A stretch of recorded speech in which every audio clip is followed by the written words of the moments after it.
Voltaire, de son prénom François-Marie Arouet, voit le jour à Paris le 21 novembre 1694.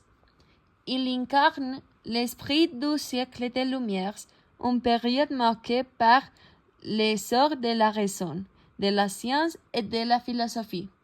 Issu d'une famille bourgeoise, il reçoit une éducation soignée, notamment au collège jésuite Louis le Grand, où il se distingue par son esprit vif et son talent pour l'écriture.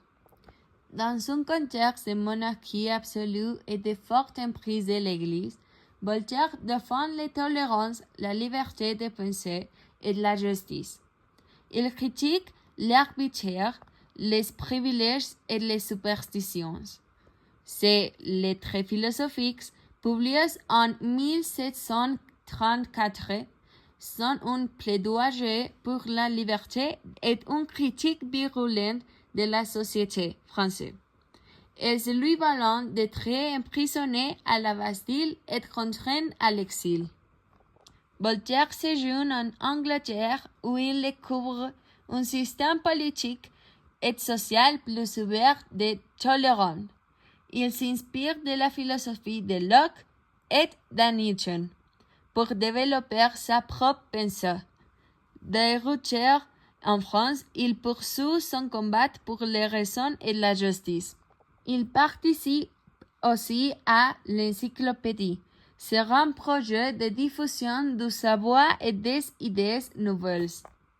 Parmi ses œuvres les plus célèbres, on peut citer Candide, un conte philosophique publié en 1659, qui dénonce l'optimisme bête et les absurdités du monde.